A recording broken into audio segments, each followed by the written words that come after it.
The planet Korra was an inhospitable wasteland for all but its most hardened inhabitants. It was a world of freezing winds and biting temperatures that dropped to near absolute zero at night. The sun, a dim speck in the sky, barely offered a warmth that could combat the brutal frost. Vivi Nao, an exiled member of the Zhanari, the galaxy's most feared race of conquerors, had landed here 2 months ago. She wasn't supposed to be on Korra. She wasn't supposed to be anywhere near the outer rim of the galaxy. Yet, here she was, a warrior who had fallen from grace, stranded and broken. She had been banished by her people for her defiance of their brutal rule. And now, with her ship destroyed, she had no choice but to survive. Her once pristine Zhanari armor, now covered in the grime and scars of 1,000 battles, was barely enough to keep the cold from gnawing at her bones. Her dark, crystalline eyes, the signature feature of her species, flickered with a mix of anger and desperation as she paced in her small, self-constructed shelter, a shack of scavenged material she had found scattered across the frozen tundra. But there was something worse than the cold on Korra. Human. She had found him 2 weeks ago, stranded like her. His name was Leo Turner, a mechanic who had been abandoned by his crew after a disastrous spacefaring accident. Vivi couldn't decide whether she was angry or curious about him. On one hand, he was a weak, soft, and completely inferior human, whose only skill was fixing machines. On the other hand, his survival instincts and resilience fascinated her. She hadn't told him yet, but his presence had become an unspoken irritant. He occupied the only other bed in her shelter, and while she had promised to help him fix his broken-down communication system, the more she thought about it, the more she regretted even saving him. There was a reason she had been exiled from her people, and it wasn't because she liked company. She liked solitude. She liked being alone. Yet, every night, Leo occupied the bed across from hers, and every morning, his annoying presence was the first thing she encountered. She needed to focus on her survival, but Leo's constant chatter, his warm, living presence, threatened to disrupt the precarious balance she had fought so hard to maintain. And so, after weeks of sleepless nights, an urgent command broke the silence of the frozen night. "Shut up, human," Vivi snapped, her voice sharp and cold. She had been muttering to herself as she worked on her ship's damaged systems. Her fingers were freezing, but she had a job to do. When Leo's voice broke through her concentration again, she couldn't take it anymore.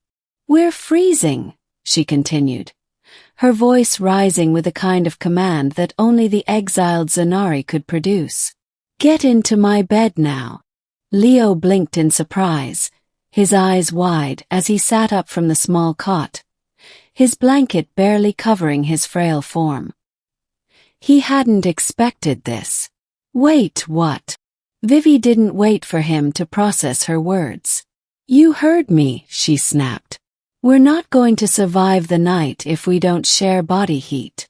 So stop pretending to be a man of honor and do what I tell you." Leo sat there, stunned, his mind racing. There had been no other options available. He had spent the better part of the evening arguing with her about fixing his ship and trying to get her to tell him more about the planet. Every time he tried, she either ignored him or gave one-word responses. But now she was demanding something.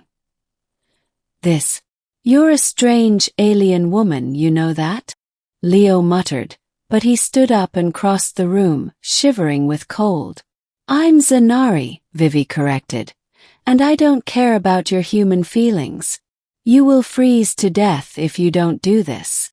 Without another word, Leo climbed into the bed beside her, though the idea was thoroughly embarrassing.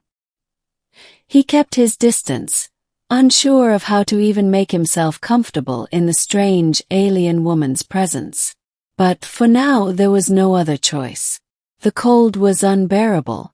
Vivi could feel the warmth of his body slowly seeping into hers, and for a moment, she let herself relax. Only for a moment.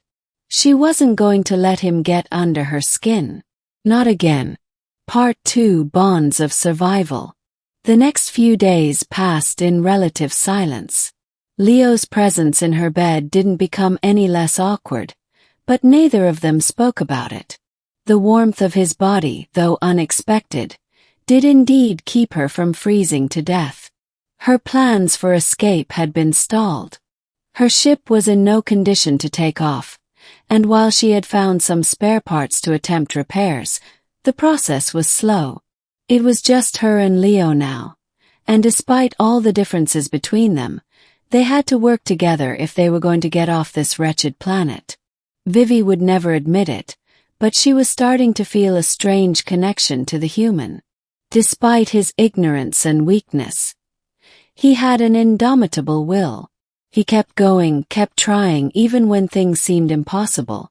She had never met someone like him.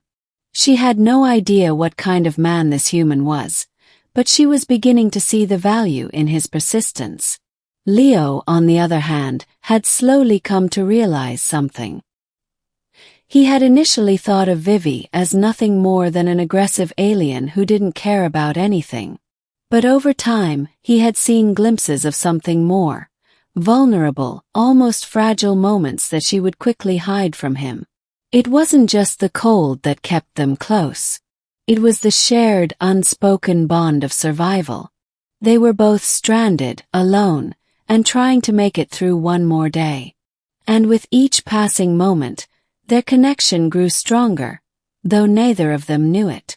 Then, one night, as they huddled together to fight off the freezing air, Leo turned to her and finally spoke. "You know, you're not so bad for for an alien. You're not as cold as you pretend to be." Vivi turned to him sharply, her eyes narrowing. "What are you implying, human?" "I'm saying, you're not what I expected. You're kind of a tough, solitary person. But I get it.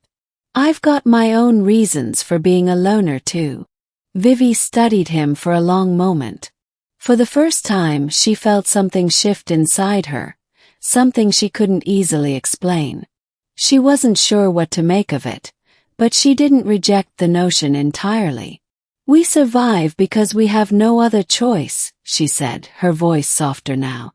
"Nothing more." Leo nodded, understanding. They both had their demons. Part 3: The Escape. Weeks passed, and finally, after many failures and setbacks, Vivi's ship was repaired enough to attempt launch. It wasn't perfect, and it wasn't fast, but it would get them off Cora. On the night before their departure, Vivi stood in the freezing wind, looking up at the distant stars. The silence was deafening. Behind her, Leo packed the last of the necessary equipment. "I didn't think we'd make it this far," Leo said as he came up beside her. Vivi glanced at him, her expression unreadable. "You're weak, but you've been useful." Leo smiled. "I'll take that as a compliment." Vivi turned to face him fully. "This doesn't change anything. You're human. I'm Zhanari. We'll never be equals." Leo raised his eyebrows. "And yet here we are. Together." Vivi looked away, her voice barely above a whisper. "Survival doesn't care about your species. It only cares about your will to live."